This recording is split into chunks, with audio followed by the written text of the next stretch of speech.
जय हिंद। मैं आप लोगों को भारत की जनसंख्या के विषय में आज पढ़ाने जा रहा हूं कि भारत की जनसंख्या का अध्ययन करना, उसकी भारत की जनसंख्या का गणना करना क्यों आवश्यक पड़ा। जैसा कि हम जानते हैं कि अंग्रेजों के शासन काल में 1872 से लेकर के सन 2011 तक लगातार प्रत्येक 10 वर्ष में जनगणना होते आ रहा है, जिससे विकास की समीक्षा का आधार बनता है।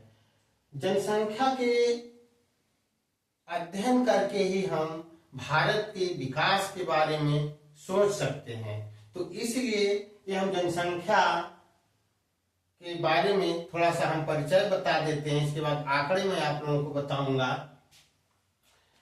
सन 2011 के जनगणना के अनुसार जैसा कि हम जानते हैं कि भारत एक विशाल प्रजातांत्रिक कल्याणकारी देश रहा है। हमारा भारत के संविधान में ही प्रत्येक जनता का विकास के बारे में सोचने की बात कही गई है। स्वतंत्रता के बाद आम जनता के हित के लिए पंचवर्षीय योजना, वार्षिक योजना और अन्य कल्याणकारी योजनाएं प्रारंभ किया गया। इसलिए क्योंकि हम जानते हैं कि 26 जनवरी 1950 को भारतीय संविधान पूर्ण रूप से लागू कर दिया गया।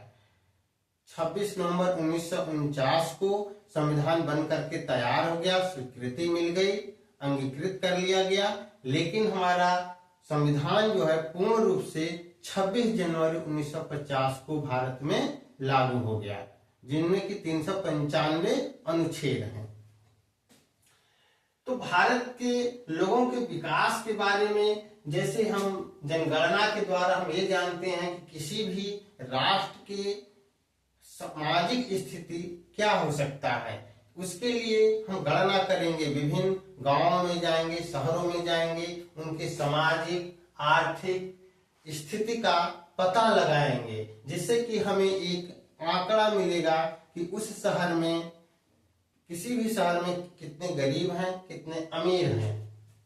तो सामाजिक आर्थिक स्थिति का पता लगाने के लिए हम जनगणना करते हैं। इसके बाद हम किस लिए जनगणना करते हैं?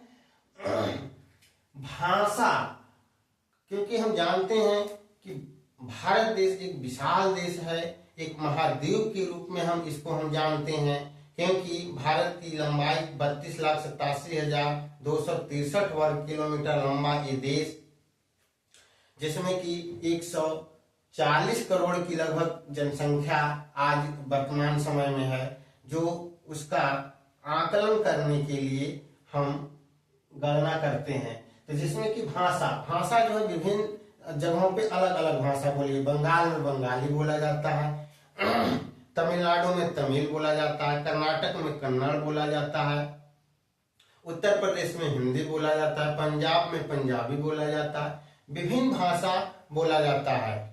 तो इसलिए जो है भाषा का भी हम अध्ययन करते हैं, जिसमें कि हमें अभी तक 22 भाषाओं की मान्यता मिल चुकी है। हम 22 भाषा जो है संविधान में हमें बोलने के लिए या बात करने की या लिखित तौर पे हमको जो है मिला है। 22 भाषाओं की मान्यताएं अब तक हो चुकी है। आगे है धर्म, क्योंकि हमारा देश जो है धर्मनिरपेक्ष राष्ट्र है। तो कौन से धर्म के लोग कितने हैं? हिंदू धर्म के लोग कितने हैं, मुसलमान कितने हैं, सिख कितने हैं, ईसाई कितने हैं, बौद्ध कितने हैं, इसकी भी हम गणना जनसंख्या के आधार पर ही हम कर सकते हैं। जैसे माइनॉरिटी के अंतर्गत, माइनॉरिटी और मेजॉरिटी, हिंदू जो है मेजॉरिटी के अंतर्गत आता है, क्योंकि हिंदू राष्ट्र की, भारत की जो जनसंख्या है, तो भारत की जनसंख्या के अनुसार हिंदू भारत में सबसे ज्यादा है। इसलिए हिंदू जो है मेजॉरिटी के अंतर्गत आते हैं। इसके बाद मुसलमान हुए, तो हिंदुओं से बहुत कम जनसंख्या मुसलमानों का 35-40 करोड़ के आसपास मान करके चलिए कि है, तो ये जो है माइनॉरिटी के अंतर्गत आते हैं। इसके बाद बौद्ध हो गए, जैन हो गए, ईसाई हो गए, ये जितने भी हैं ये कम जनसंख्या वाले लोग हैं, इसलिए इनको माइनॉरिटी के अंतर्गत, अल्पसंख्यक के अंतर्गत हम रखते हैं। तो धर्म का भी हम आंकड़ा लेते हैं। इसके बाद जाति, जैसे भारत में 6743 जातियां हैं, जिसको संवैधानिक तौर पे 4 भागों में बांटा गया है। अनुसूचित जात, अनुसूचित जनजात, पिछड़ा वर्ग एवं सामान्य वर्ग, जिसके भी समय समय पे आरक्षण में बदलाव भी होता रहा है। आरक्षण दिया जाता है लोगों को विकास के लिए, क्योंकि जब भारत आजाद हुआ, आजाद होने के बाद जब संविधान बनने लगा, तो यहाँ के जो दबे कुचले समाज के जो लोग थे, जो सामाजिक आर्थिक रूप से पिछड़े हुए थे, तो उनके विकास के लिए भारत के संविधान में विशेष व्यवस्था की गई। तो इसके लिए जो है जाति के आधार पे अनुसूचित जात कितने लोग हैं, अनुसूचित जनजाति के लोग कितने लोग हैं, पिछड़े वर्ग के लोग कितने हैं, सामान्य कितने हैं, तो इस तरह से आंकड़ा लेने के लिए हम अध्ययन करते हैं। फिर साक्षरता, हमारे देश की साक्षरता कितनी अब तक बढ़ी। जो प्राइमरी विद्यालय खोले गए हैं, हाई स्कूल के विद्यालय खोले गए हैं, इससे हमारे देश के बच्चे कितने पढ़े लिखे, अभी शिक्षा में किस तरह का ग्रोथ करने की जरूरत है, तो इसके लिए साक्षरता का भी हम पता लगाते हैं। भारत की शिक्षा व्यवस्था का भी हम पता लगाते हैं, क्योंकि जब मेरा भारत देश आजाद हुआ, अंग्रेज जब आए थे, तो उस समय भारत की शिक्षा व्यवस्था बहुत ही कम थी, पढ़े लिखे बहुत ही लोग कम थे, क्योंकि एक चिट्ठी भी किसी व्यक्ति को पढ़वाना होता था तो लोगों को, पढ़े लिखे लोगों को खोजना पड़ता था। आज जितना लोग पढ़े लिखे हैं, आजादी से पहले बहुत कम पढ़े लिखे लोग होते थे, ज्यादा से ज्यादा 1-2 क्लास तक पढ़ पाते थे, 3 क्लास तक पढ़ पाते थे। अंग्रेजों के जमाने में जब शेड्यूल कास्ट के भी लोगों को पढ़ने का मौका मिला तो उन्होंने पढ़ा लिखा, लेकिन उस समय अंग्रेजों के जमाने में भी शिक्षा व्यवस्था बहुत ज्यादा नहीं फैल पाई, या महिलाओं की जो शिक्षा व्यवस्था था वो बहुत ज्यादा नहीं फैल पाई। आजादी के बाद जब संविधान में लिखित तौर पे मौका दिया गया कि सबको पढ़ने का अधिकार मिलना चाहिए, तो सब पढ़ने लगे, धीरे धीरे सबका शैक्षणिक विकास भी होना प्रारंभ हुआ। तो इसलिए जो है साक्षरता दर को पता करने के लिए, शिक्षा को भी पता करने के लिए जनगणना करने की आवश्यकता पड़ती है। फिर आगे है प्रजनन, लोगों का विकास कितना हो रहा है, हर साल बच्चे कितना पैदा ले रहे हैं, जिससे कि देश की जनसंख्या किस ओर बढ़ रही है, कितना बढ़ रही है, इसका भी आंकड़ा लेने के लिए जनसंख्या की जनगणना की जाती है। फिर है प्रवास, एक राज्य से दूसरे राज्य की ओर कितने लोग जा रहे हैं। जैसे बिहार से काम करने वाले जो वर्कर हैं, काम करने के लिए गुजरात, मद्रास, तमिलनाडु, आंध्र प्रदेश जाते हैं, वहीं जाके बस भी जाते हैं। तो इस तरह से एक राज्य से दूसरे राज्य में कितने लोग जा रहे हैं, कितना प्रवासी बन रहे हैं, क्योंकि भारत की जनसंख्या ज्यादा होने की वजह से प्रवासियों की संख्या बढ़ रही है। रोजगार के चलते लोग एक स्टेट से दूसरे स्टेट की ओर जा रहे हैं, दूसरे राज्य की ओर जा रहे हैं कमाने के लिए, जीविकोपार्जन के लिए। क्योंकि उत्तर प्रदेश का ही उदाहरण ले तो उत्तर प्रदेश जो है सर्वाधिक जनसंख्या वाला राज्य है। भारत में सबसे ज्यादा सर्वाधिक जनसंख्या वाला राज्य उत्तर प्रदेश है, जिसमें यहाँ बेरोजगारी की समस्या है। तो यहाँ से भी बहुत सारे लड़के जो है गुजरात, तमिलनाडु, आंध्र प्रदेश इत्यादि देश के तमाम कोने में जाकर के अपना लेबर ग्रेड का काम करते हैं, कोई बिजनेस करते हैं, जिससे कि अपना जीविकोपार्जन कर सके। तो प्रवास की स्थिति को भी पता करने के लिए जनगणना की आवश्यकता पड़ती है। आगे है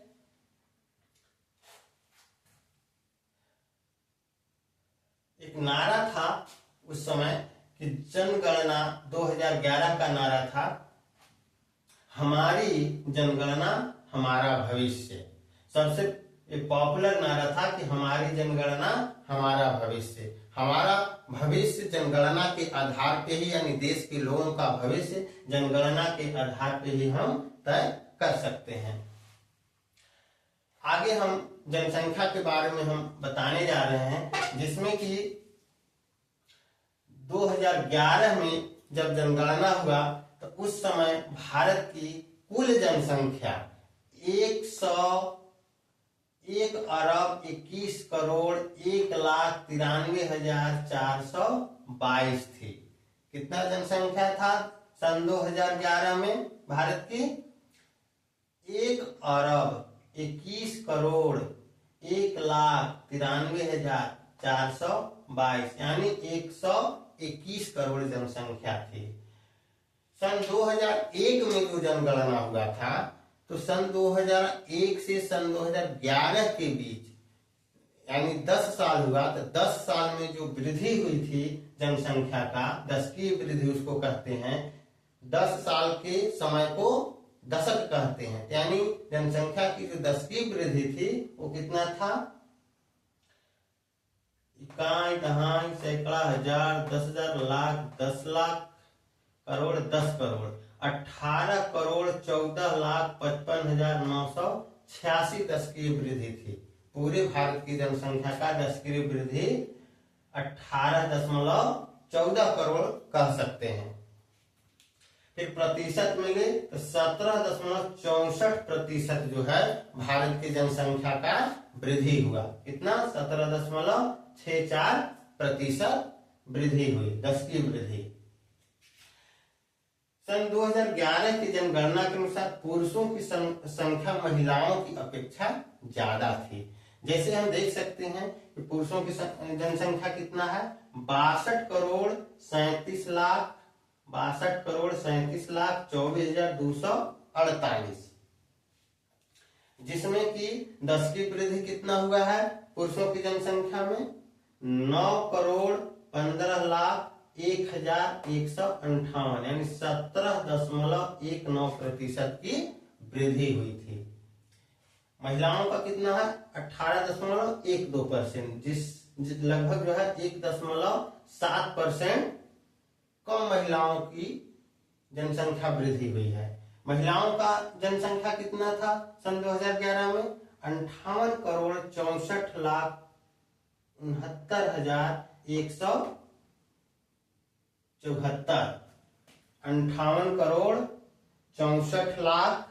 58,64,69,174 था सन 2011 की जनगणना के अनुसार महिलाओं की कुल जनसंख्या। इनका दशकीय वृद्धि कितना हुआ? दशकीय वृद्धि जो है 8,99,54,828 हुआ, जिससे कि 18.12% दशकीय वृद्धि हुई। फिर हम जनसंख्या घनत्व की बात करें तो जनसंख्या घनत्व कितना था?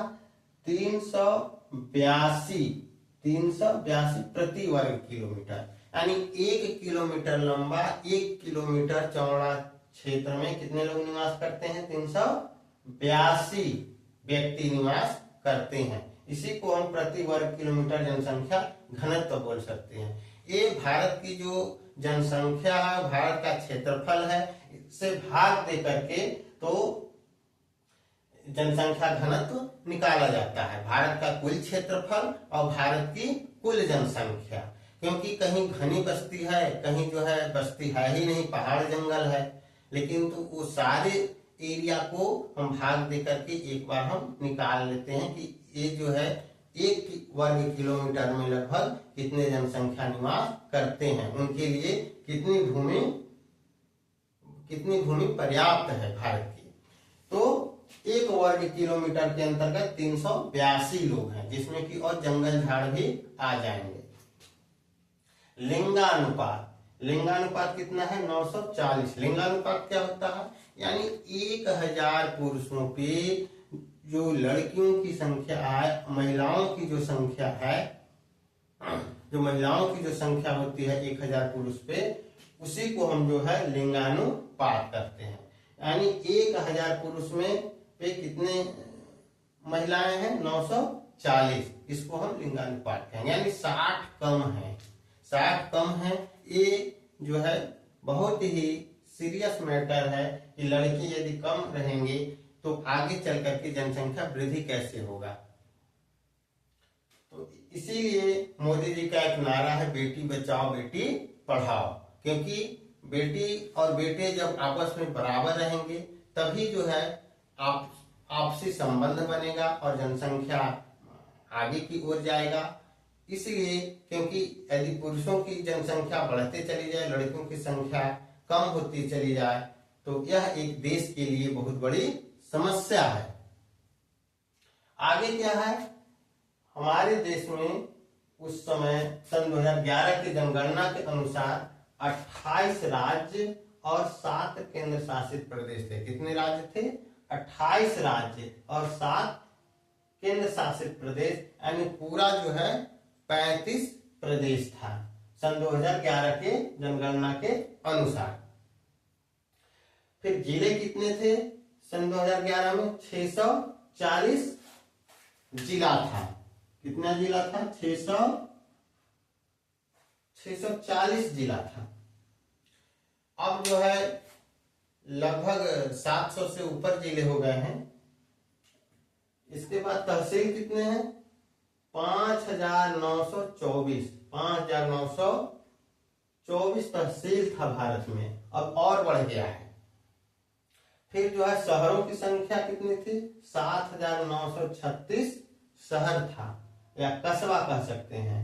फिर गांव कितने हैं? भारत में सबसे ज्यादा तो गांव ही हैं। गांव की संख्या कितनी है? 6,41,000 गांव है, जो कि अब और गांव बढ़ चुके हैं क्योंकि 15 साल जनगणना हो गया, तो 15 साल में गांव की संख्या, ये सब जो आंकड़े दिख रहे हैं काफी बढ़ चुके हैं। तो 6,41,000 गांव हैं।